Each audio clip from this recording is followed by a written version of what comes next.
Ya, selanjutnya saya akan membahas soal-soal keselamatan Allah yang bersifat universal dan pribadi. Soal nomor 1. Apa yang dimaksud dengan keselamatan Allah bersifat universal? A. Keselamatan Allah diberikan kepada umat pilihan saja. B. Keselamatan hanya berlaku bagi bangsa Israel. C. Keselamatan Allah tersedia bagi seluruh manusia tanpa terkecuali. D. Keselamatan Allah hanya diberikan kepada mereka yang sempurna dalam hukum Taurat. E. Keselamatan diberikan berdasarkan perbuatan baik seseorang. Silakan dijawab. Dan jawabannya adalah C. Keselamatan Allah bersifat universal karena ditawarkan kepada semua manusia tanpa memandang latar belakang, suku, atau bangsa. Hal ini tercermin dalam Yohanes 3 ayat 16 yang menyatakan bahwa kasih Allah kepada dunia begitu besar sehingga ia memberikan anaknya untuk keselamatan semua orang. Soal nomor 2. Ayat berikut yang mendukung keselamatan bersifat pribadi adalah A. Yohanes 14 ayat yang 6, B. Galatia 5 ayat 22, C. Mazmur 23 ayat 1, D. Kisah Para Rasul 4 ayat 12, E. Kejadian 1 ayat 27. Jawaban yang benar adalah A. Yohanes 14 ayat 6 menyatakan bahwa Yesus adalah satu-satunya jalan kepada Bapa. Ini menunjukkan bahwa keselamatan bersifat pribadi, yaitu setiap individu harus percaya kepada Yesus untuk memperoleh keselamatan. Soal nomor 3. Keselamatan universal berarti bahwa A. Allah hanya memilih beberapa orang untuk diselamatkan.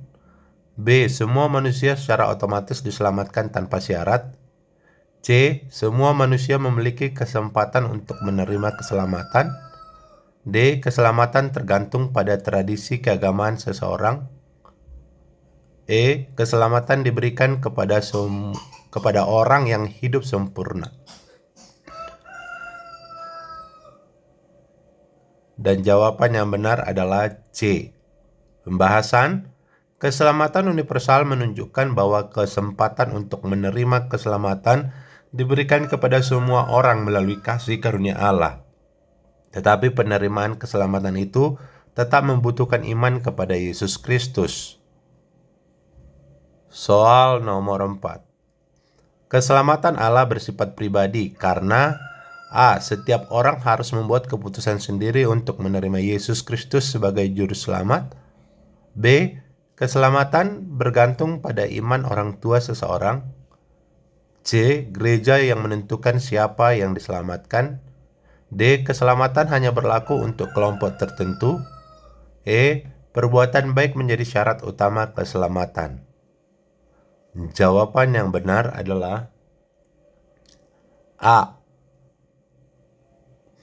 Setiap orang harus membuat keputusan sendiri untuk menerima Yesus Kristus sebagai juru selamat.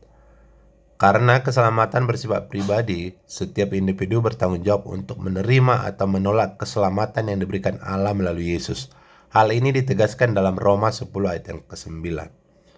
Soal nomor 5. Apa makna keselamatan universal dalam pelayanan penyuluh agama Kristen? A. Mengarahkan semua umat kepada ketaatan pada gereja. B. Memberitakan Injil kepada semua kalangan tanpa diskriminasi. C. Menekankan doktrin tertentu di atas kasih Allah. D. Mengutamakan hukum Taurat dalam pengajaran. E. Membatasi keselamatan pada kelompok minoritas. Jawaban yang benar adalah B. Memberitakan Injil kepada semua kalangan tanpa diskriminasi. Pembahasan. Penyuluh agama Kristen harus menyampaikan bahwa keselamatan tersedia bagi semua orang sebagaimana diperintahkan dalam amanat agung. Matius 28 ayat 19-20 yaitu untuk memberitakan Injil kepada segala bangsa. Soal nomor 6. Mengapa Allah mengutus Yesus sebagai jalan keselamatan bagi semua manusia? A. Untuk membangun kerajaan duniawi. B. karena manusia tidak dapat menyelamatkan dirinya sendiri. C. Karena hanya Israel yang layak diselamatkan. D. Karena dunia tidak membutuhkan keselamatan. E. Untuk menekankan hukum Taurat. Jawaban yang benar adalah B. Manusia tidak dapat menyelamatkan dirinya sendiri karena dosa.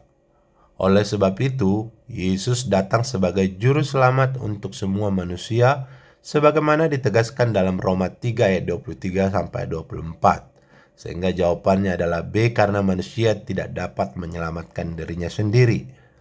Soal nomor 7. Apa bukti Alkitab bahwa keselamatan bersifat universal? A. Kisah Para Rasul 2 ayat 38-39. B. Matius 5 ayat 17. C. Kejadian 12 ayat 3. D. Roma 8 ayat 28. E. Yesaya 53 ayat 5. Jawaban yang benar adalah A. Kisah Para Rasul 2 ayat 38-39. Dalam Kisah Para Rasul 2 ayat 38-39 menegaskan bahwa janji keselamatan berlaku bagi semua orang yang percaya kepada Yesus, termasuk anak-anak mereka dan semua yang jauh, tanpa batasan geografis atau kultural.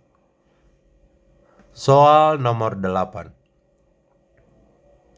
Bagaimana seseorang menerima keselamatan secara pribadi?